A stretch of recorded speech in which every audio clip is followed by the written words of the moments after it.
Boa noite, tudo bem, pessoal? A live de hoje a gente vai falar de preparo de amostra, né? Na verdade, é um aprofundamento de uma palestra que a gente deu na Web Conference, que teve, Web Conai, né? Então a gente vai fazer um aprofundamento em cima daquela temática, né? Que é interessante porque os desafios estão sempre dentro do preparo, né? E a gente insiste em achar que não. E a gente insiste em pôr a culpa no equipamento, né? Não. E o preparo de amostra sempre parece um bicho de 7 cabeças. 8, 9, 10. O preparo de amostra sempre é esse bicho de 7 cabeças. E no fundo, ele, na verdade, não é tão complexo. Ainda mais hoje, que a gente tem um monte de recurso disponível.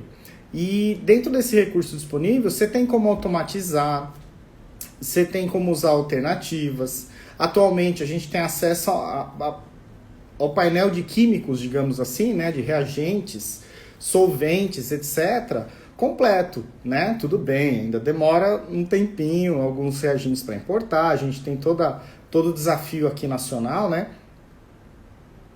Mas a gente tem recurso hoje, tá? Então, a ideia é a gente aprofundar um pouquinho sobre aquela temática. Foi uma apresentação rápida que eu acabei fazendo, né? As meninas aqui fizeram a edição e mandaram, que era para dar uma ideia. Disso a gente gerou um e-book, tá? Então, quem quiser, inclusive, receber esse e-book, deixa no direct pra gente, tá? Que a gente manda o e-book para você, falando a respeito dessa temática. Conforme eu for conversando, por favor, o seu comentário, a sua pergunta, a sua questão sempre enriquece as nossas lives, tá? Não precisa ficar com vergonha, dúvida é dúvida, tá? Não precisa ficar tímido nem nada, dúvida é dúvida. Então, se você se sentir à vontade, fizer sentido para você, pode mandar a sua questão aqui pra gente falar na live. Se você achar que, olha, não quero me expor por N motivos, pode mandar um direct que a gente responde também, tá bom? Então eu queria começar, e aí a gente já deu algumas pitadas, né? Aqui ó, a técnica que eu tô falando. Hoje é preparo de amostras para HPLC e LCMS. Pelo menos a gente fazer um fluxo, tá? Daria para fazer 2 lives, uma só para HPLC, outra só para LCMS. Mas pelo menos para a gente ter uma ideia, tá? A ideia da nossa temática hoje é sobre cromatografia líquida. Nós vamos entender um pouquinho do preparo de amostras para HPLC e um pouquinho de preparo de amostras para LCMS. Materialzinho aqui que eu preparei para vocês, tá bom? Então esse é o nosso foco. Como eu estava conversando, porque assim, gente, 90% dos problemas que a gente enfrenta hoje no laboratório é preparo de amostra. Eu sei que muitas vezes a gente não quer acreditar, tá? Por quê? Porque a gente faz o procedimento e aí não dá certo. E aí você prepara de novo e não dá certo de novo. E aí você prepara de novo e não dá certo novamente. 99, obrigado. É que eu fiquei com vergonha de falar 99. Aí eu falei 90, né? Se ligou, né? Mas, gente, o que acontece? Se a gente faz a mesma marcha de preparo, né? Nós vamos ter os mesmos resultados e vai continuar dando problema. Eu só vou gastar reagente, né? Gastar insumo, gastar padrão caro, gastar uma série de coisas e eu não vou atingir meu objetivo. O preparo da amostra é para a gente traduzir efetivamente, o estado que ela se encontra, né, para a linguagem do equipamento, tá? Então já tem uma tradução. E aí, principalmente quando a nossa amostra ela tem uma característica mais sólida, pasta, pó, etc., a gente entra para um desafio de saber, será que a gente abriu a amostra corretamente? Será que eu tive uma homogeneidade nos procedimentos? Será? E eu preciso ter essas respostas. Por isso que a Tati, né, ela sempre coloca a respeito dos controles de qualidade. Então, hoje nós fazemos, a gente monta um fluxo para saber para ter situações de controle de qualidade para falar, olha, não, realmente eu estou tendo um problema no equipamento, não, realmente eu estou tendo um problema no meu preparo de amostra, tá? E a incidência que a gente tem com o fluxo de preparo de amostra é bem alta, é bem alta. Então lembre-se que se está dando problema, eu já verifiquei que o meu instrumento está correto, porque assim, ó, eu estou pondo o Rodrigo aqui de exemplo, que ele é parceiraço de anos, né? E na época que eu trabalhava também com a parte de manutenção, a cliente chegava e falava, olha, o equipamento está com problema. Aí a gente chegava lá e fazia os testes e passava. E aí você fala, putz, mas o equipamento não está com problema, né? Mas ela ainda não conseguia pegar, né? Tirar o resultado que ela precisava. Por quê? Porque a gente tem que ter esse cuidado com o preparo de amostra. E liga pro técnico, até boa. E aí o que acontece? A gente precisa ter cuidado com esse preparo de amostra, né? O Rodrigo sabe, por exemplo, quando a gente tem alguns clientes que a gente faz projetos em conjunto, etc., o último recurso é verificar o instrumento. A gente tem todos os controles para saber, né? Para saber onde está a análise crítica dentro do fluxo. Então lembre-se que sempre são 3 pilares na análise, né? Então, o preparo de amostra, o equipamento e o resultado final. Quando a gente fala de resultado final, a interpretação do resultado, entendimento dos controles, também não adianta pôr 550 controles redundantes, fazendo a mesma coisa e depois a pergunta que você tem que responder é, o problema está no equipamento ou está na rota? Não sei. Não, mas eu faço, tudo isso aqui de controle, mas eu não uso, né? No caso do LCMS, a gente fala muito de tune, né? Quando faz tune, quando não faz, para que serve o padrão interno, para que serve o surrogate, enfim. Então tem esses pontos. A gente tendo esse foco sobre o preparo de amostra, quando a gente entra no universo de HPLC, cromatógrafo líquido, e cromatógrafo líquido acoplado à espectrometria de massas, que é o LCMS, que é a técnica nobre, a gente tem que adotar a seguinte filosofia. Para detectores diferentes, apesar de ser técnicas cromatográficas, né, tem certa semelhança, elas têm características muito distintas. Então, para detectores diferentes, sistemas de separação diferentes, princípios cromatográficos diferentes, nós temos que usar preparo de amostra diferente, certo? Então a gente tem que partir para essa premissa. Não só para a parte de cromatografia, mas também para outras técnicas, tá? Aqui nós vamos abordar a parte de cromatografia. Então o que acontece? Fábio, estou fazendo, sensacional, uma transferência de método do meu HPLC para um LCMS. Ótimo, excelente. Então eu adoto o mesmo preparo de amostra, certo? Complicado. Depende. Esse é um ponto muito importante. Porque, por exemplo, se no seu preparo de amostra está pedindo para diluir com um tampão fosfato, que por acaso quem desenvolveu o método colocou lá bonitinho, é uma solução de tampão fosfato assim, assim, assado, cozido. Que na verdade ele queria falar, o extrato final você vai resuspender, ou então a solubilização vai ser em fase móvel. Só que em vez de pôr fase móvel, ele formalizou a solução. Se for de tampão fosfato e você usar no seu LCMS, gente, não vai dar certo, tá? Então, esse cuidado, essa análise crítica primeiro no fluxo, a gente precisa observar, tá? Por quê? Porque a gente hoje utiliza uma abordagem para o HPLC e vai utilizar outra abordagem para o LCMS. Via de regra, quando a gente trabalha com o HPLC, nós queremos ver níveis de teor, né? Então, às vezes, o preparo de amostra, ele pode ser até precisa ter um critério um pouco mais de atenção, menos rígido, digamos assim, em termos de preparo, porque as concentrações são muito altas. No caso do HPLC e no caso do LCMS, a gente tem que ser mais rígido, porque normalmente a gente se depara com objetivos de concentrações muito mais baixas, tá? Deixa eu pegar aqui uma pergunta. O pessoal do concurso... concurseiro Piauí, Sempre tá aqui com a gente, né? Que legal. Bom, e quando a amostra é extrato de plantas medicinais? Excelente, né? A gente já está trabalhando com extrato. Nós vamos precisar ver a característica dela. E para isso, eu criei aqui uma forma da gente enxergar. Essa amostra, por exemplo, neste caso, o extrato de plantas medicinais, pode ter tudo. Né? A parte de produtos naturais tem tudo ali. A primeira coisa que eu preciso decidir é o que eu quero analisar e aonde está contido. Muitas vezes você quer analisar a matriz, que a gente chama, né? De repente a sua matriz é o seu composto de interesse. Então eu tenho que eliminar o resto que atrapalha.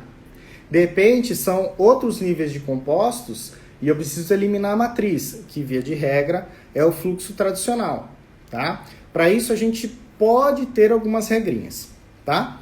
Então, o que acontece? Aqui a gente vai explorar um pouquinho 3 passos, 3 tipos de preparo de amostra, tá? O que eu gostaria de perfeito na vida nossa de laboratório? Pegar uma amostra, qualquer que seja, sólido, pasta, líquido, o que for, né? Pegar uma amostra, colocar o meu solvente bonitinho e solubilizar por completo. E injetar no equipamento. Gente, esse é o mundo ideal. Como nós vivemos no mundo real, a gente não vai ter sempre esse resultado, tá? Então, a primeira técnica que a gente utiliza para o preparo de amostra e testa efetivamente é a solubilidade. A regrinha da solubilidade é que ela tem que trabalhar com solventes compatíveis com a sua técnica, seja para HPLC, seja para LCMS, tá? Então eu tenho que promover essa solubilização com solventes e reagentes compatíveis com cada uma. Eu vou, no nosso e-book aqui, ele tem já uma tabelinha, eu vou comentar alguns possíveis, tá? E você tem que garantir a solubilização completa. Meus amigos aí que trabalham na área de farma e alimentos principalmente. Gente, se não solubilizou por completo, não dá para simplesmente pegar, jogar no reagente e injetar no equipamento. Poxa, Fábio, como é que eu sei que não solubilizou? Então a gente tem alguns critérios, né? Primeiro, sobrou sobrenadante, sobrou partículas de precipitado, sobrou visualmente a parte sólida. Os meus filtros entupiram na hora que eu fui filtrar. Isso são grandes indícios que o processo de solubilização não foi efetivo. Se o processo de solubilização não foi efetivo, a gente precisa ver como tratar isso, tá? Uma prática comum que o pessoal faz para potencializar a solubilização é levar de 15 a 20 minutos no ultrassom. Tem ultrassom bom, que, gente, tem uns ultrassom. Outra coisa, vou dar uma dica. Não é para tirar a cestinha do ultrassom, viu? Sabe por quê? Você vai colocar o frasco direto na membrana. E aí o que acontece? O fabricante se preocupou bonitinho com o desenho do ultrassom, né? E aí ele já faz o espaço da membrana que vibra ali ter a maior potência da frequência, contando com o espaçador da cestinha, né? Aí o que a gente faz para botar os frascos maiores? Arranca a cestinha, bota tudo direto. Aí o que acontece com o tempo? Forma uma marca no ultrassom, no chão do ultrassom. Não forma? Aquilo lá, a gente já está perdendo a eficiência da membrana. E com o tempo, sua membrana vai romper e aí nós não temos mais ultrassom, tem que comprar outro. Tá? Então fica a dica, não tira a cestinha. Tá? Não coube, aí a gente tem que partir para ultrassom de outro volume, com volume maior. Então, ultrassom é uma técnica bem interessante que a gente pode utilizar numa possível solubilização, que é a primeira delas, solubilização, tá? Se mesmo assim a gente continuar com um teor de sólidos dissolvidos, né, quer dizer que a minha solubilização não ocorreu, né? E aí eu preciso partir para outros tipos de técnicas, tá? Gostaria que tudo solubilizasse assim, né? com água preferencialmente, né? Porque no caso de HPLC e LCMS, a água vai ser o solvente universal que a gente aprende na química e depois a gente vê que não é bem assim, né? Tá? Então, essa é a primeira técnica que a gente pode utilizar, tá? A segunda técnica, que não é tão comum para cromatografia líquida com fase reversa, nem para LCMS, é uma técnica de digestão, tá? Eu coloco aqui a técnica de digestão, claro, porque o Rodrigo tá com a gente. Não, brincadeira. A técnica de digestão é muito utilizada para técnicas espectroscópicas, como absorção atômica, plasma, ICP acoplado a MS, o MPAS, enfim.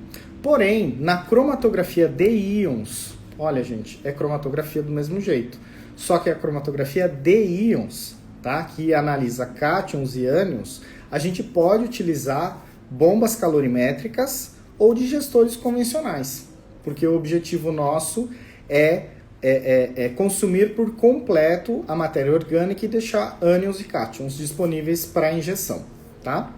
Então, essa técnica de digestão no universo cromatográfico vai ser somente utilizada para a parte de cromatografia de íons, tudo bem? Eu gosto de colocar aqui para ficar bem claro, porque na cromatografia de íons também a gente tem vários desafios, né? E aí você pensa que solubilizou e aí não solubilizou, né? E para usar uma técnica de extração em cromatografia de íons já é um pouco mais complicado. Então a gente tem que partir para a digestão, tá? Só um ponto aqui, deixa eu só voltar um pouquinho sobre solubilização. Para vocês tomarem conhecimento, os solventes mais comuns utilizados, compatíveis com tanto cromatografia líquida quanto o líquido acoplado à espectrometria de massas, tem uma listinha aqui, que é, por exemplo, ó, metanol, os orgânicos, né? Acetonitrila e isopropanol. Esses três aqui vão muito, muito, muito bem na fase reversa, tá, gente? Vão muito bem. Então, se a sua amostra solubilizou em um desses três, pode ficar tranquilo. Como é que eu faço? Eu faço um degrauzinho.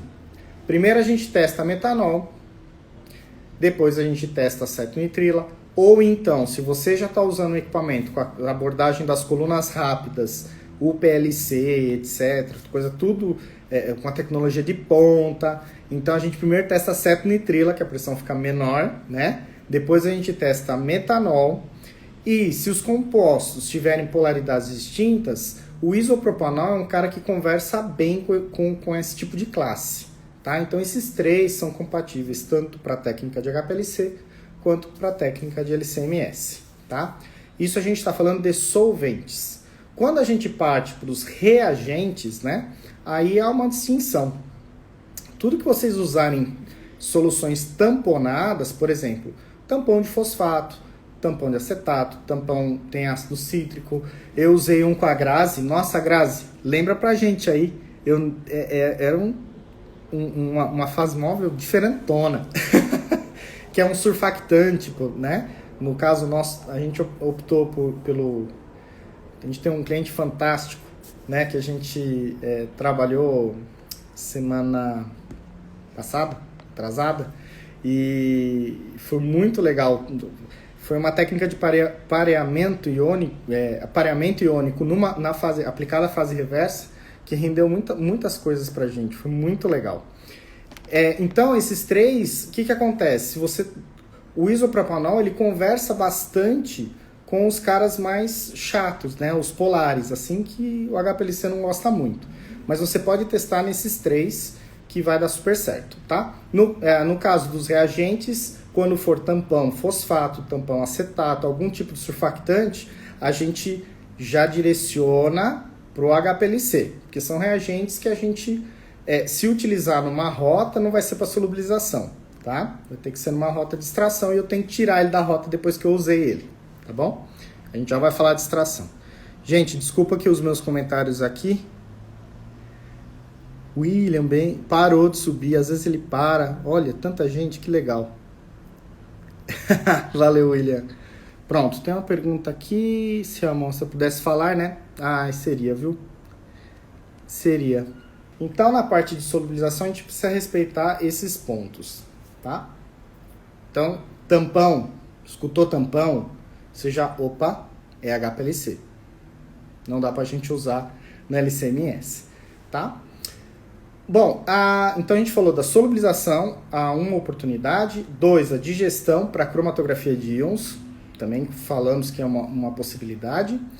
E a terceira é a extração. Gente, foi lá, testou acetonitrilo, testou metanol, testou isopropanol. Para não perder a amizade, para não perder a amizade, mas muito cuidado. Fábio, botei um pouquinho de acetona e aí deu certo. E não solubilizou tudo? Lá, olha aí, LTAB, mais brometo de amônia, mais EDTA. Que belezinha de fase, hein? 10 essa aí. Essa aí foi, por exemplo, uma fase, né, que depois a gente utilizou para fazer o pareamento iônico, justamente porque o cliente ele tinha um desafio de trabalhar com lipossolúveis e hidrossolúveis, compostos totalmente distintos na mesma corrida. Então esse foi o desafio, tá? Bom, a terceira etapa então é a extração. Gente, extração a gente pode adotar algumas marchas, tá? Alguns estilos. Quais que são as mais famosas? Extração líquido-líquido. Vocês vão achar em referências como LLE, ok? Extração líquido-líquido não entra nenhum dispositivo, tá? É a química pura, certo? Por quê? Porque através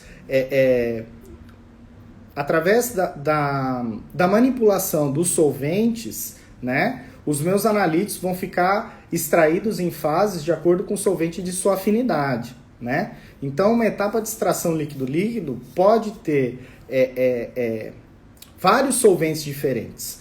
A única coisa, se lembre que o último solvente, ou seja, meu extrato final, tem que ser no solvente compatível com a técnica que eu vou trabalhar, no caso o HPLC. O mais comum que a gente faz é o extrato final ser, vou comentar sobre esse termo, né, ressuspendido.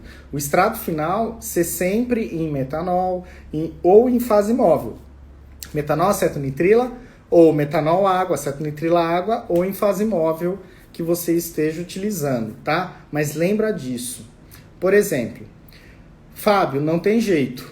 O grupo que eu quero, dentro da amostra que eu tenho que abrir com hexano.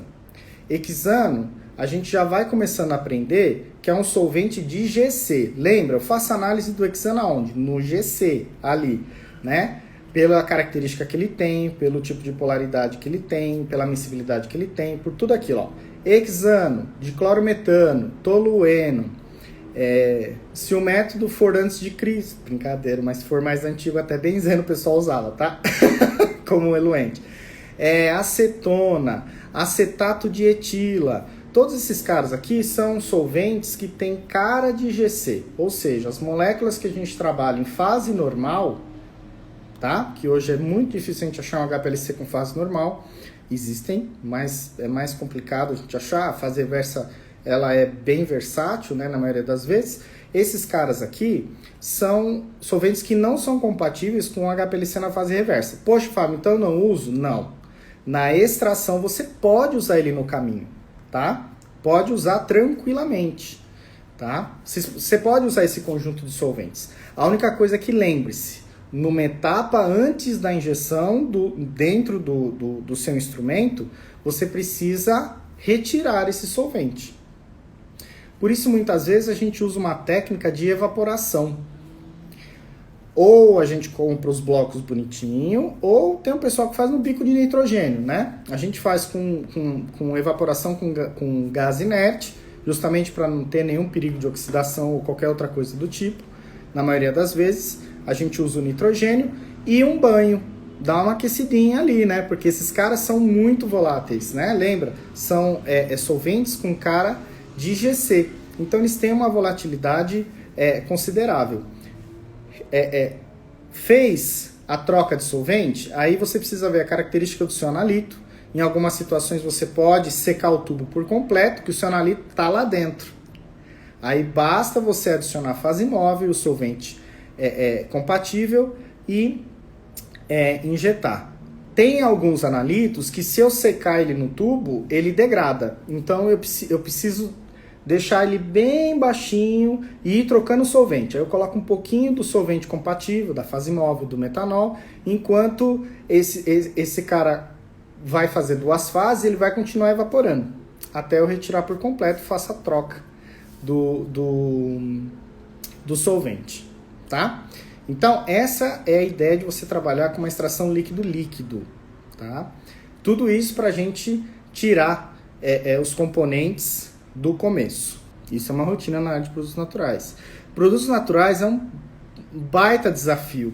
No entanto, que produtos naturais, até uma recomendação que eu tenho na parte de preparo, trabalha com cromatografia flash, tá?